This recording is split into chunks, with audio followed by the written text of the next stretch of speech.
یہ بتائیے گا کہ ایک ہمیشہ سے کہا جاتا ہے کہ اسلام میں اسلام کس نے قبول کیا، اور مولا علی کا جو قبولیت اسلام کا جو واقعہ ہے وہ کیا ہے؟ تمام عالم اسلام تک محبت بھرا پیغام ہے۔ ہم یہاں پر دین کا جو اصل مقصد ہے وہ شر پھیلانا نہیں، امن کا پیغام ہے، اچھے الفاظ کے ساتھ، محبتوں کے ساتھ۔ یا فرقے کا جو اصل پڑھے لکھے دوست میرے ساتھ تشریف فرمائے، ڈاکٹر اقبال چشتی صاحب کی بڑی خوبصورت گفتگو، دیوان طاہر صاحب کی بہت خوبصورت گفتگو۔ میں یہ عرض کرنا چاہوں گا جو فرقے کا وجود ہے نا وہ یہیں سے شروع ہوتا ہے کہ آپ کے ہاں کیا ہے، ہمارے ہاں یہ ہے، آپ کے ہاں یہ ہے، یہ آپ اور ہم کون ہیں، یہ تم اور میں کیا ہیں، یہی تو فرق ہے۔ جہاں قرآن کا فیصلہ حدیث مصطفیٰ صلی اللہ علیہ وآلہ وسلم کی حدیث محترم اور نص قرآن آ جائے، پھر تو اور میں نہیں، پھر ہمیں چوں چلا کیے بغیر ماننا ہے۔ یہاں میں بات کروں گا تو لوگ یہ سمجھیں گے یہ اہل تشریح ہو کے بات کر رہے ہیں، نہیں، میں حقائق پہ مبنی ہو کے بات کر رہا ہوں۔ میرے آقا جناب علی ابن ابی طالب علیہ السلام کے قبول اسلام پر مجھے انتہائی اختلاف رائے ہے، کیونکہ یہ تاریخ ہے، تاریخ کو چیلنج ہے، قرآن اور حدیث کو چیلنج نہیں ہے۔ مجھے یہ بتائیں کعبے کے قرآن میں 5 نام ہیں، جو 5 نام ہیں کعبے کے وہ قرآن میں موجود ہے۔ مثال پہلا نام جو ہے وہ کعبہ کہتے ہیں بلند جگہ کو، جو ہائٹ پر ہو، چونکہ بلند کا گھر ہے، اللہ کا گھر ہے، لہذا بلندی پر۔ دوسرا بیت اللہ، اللہ کا گھر۔ تیسرا بیت العتیق جو عذاب سے آزاد ہو۔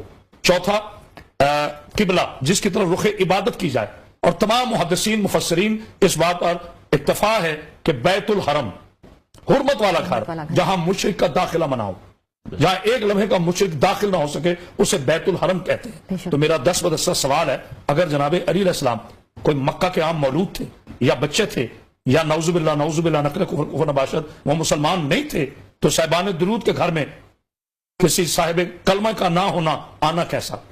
یہ خاندان ابراہیم ہے۔ آج ہم جب درود پڑھتے ہیں اللہم صلی علی محمد وعلی آل محمد کما صلیت علی ابراہیم وعلی آل ابراہیم انک حمید مجید۔ اے اللہ درود و سلام بھیج محمد صلی اللہ علیہ وآلہ وسلم اور اس کی آل پر جس طرح آپ نے ابراہیم اور اس کی اولاد پر بھیجے۔ اب آل ابراہیم میں کون آتے ہیں؟ یہ سارا شجرہ طیبہ جو ہے، جناب قدار، جناب حمل، جناب لوی، غالب، فاہر، مالک، عبد المطلب، ہاشم، جناب ابو طالب، جناب عبداللہ، یہ سب خاندان ابراہیم میں آتے ہیں۔ اگر صاحبان درود میں کافر آئے تو پھر مجھے نہیں پتا اسلام کے کیا معنی ہیں اور کافر کسے کہتے ہیں۔ جن پہ اللہ درود بھیجے ان کی نسلوں میں نعوذ باللہ نقل کفر نباشت کبھی کافر بھی آتا ہے۔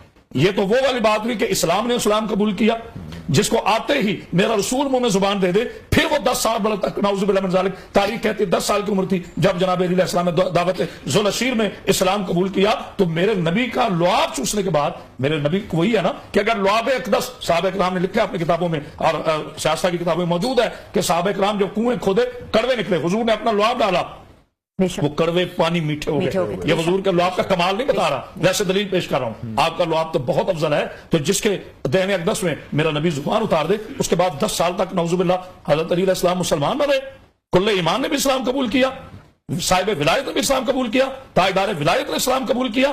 یہ وہ بغض ہے جو 14 صدیوں سے تاریخ کی رگوں میں سرایت کر رہا ہے۔ یہ وہ بغض علی ہے جو سر چوڑ کے اپنا جادو دکھانا چاہتا ہے۔ لیکن جب تک چند صاحبان عرفان، جب تک چند صاحبان رندان، جب تک صاحب طریقت و حقیقت لوگ موجود ہیں، وہ اس بے ہنگم روایت، غیر مستند راوی اور روایت دونوں کو کبھی تسلیم نہ کریں گے۔ جن کے گھر میں وحی آتی ہو، جن کے گھر میں قرآن نازل ہوتا ہو، جو پرورش رسول پاتا ہو، جو لعاب رسول چوستا ہو، اس کے لیے کہنا کہ انہوں نے کلمہ نہیں پڑھا تھا اور بعد میں مسلمان ہوئے، بھائی ہاتھ باندھ کے کہہ رہا ہوں، درود والے مسلمان ہونے نہیں آئے تھے، مسلمان کرنے آئے تھے۔ مسلمان کرنے والے اور ہیں، مسلمان ہونے والے اور ہیں۔ جن کے گھر قرآن نازل ہوا وہ اور ہیں، جنہوں نے آیتوں پہ عمل کر رہے ہیں وہ اور ہیں، جن کا عمل آیتیں بنی وہ اور ہیں۔ علی بستر پہ سوئے قرآن بنا، علی نے سخاوت کی قرآن بنا، علی نے جنگ کی قرآن بنا، علی نے روٹیاں دی قرآن بنا، علی نے انگوٹھی دی قرآن بنا۔ بس میں ہاتھ جوڑ کے کہوں گا جو قرآن پر عمل کریں انہیں امت کہتے ہیں، جن کا عمل قرآن بنے انہیں آل محمد کہتے ہیں۔ سبحان اللہ، سبحان اللہ، بہت خوب۔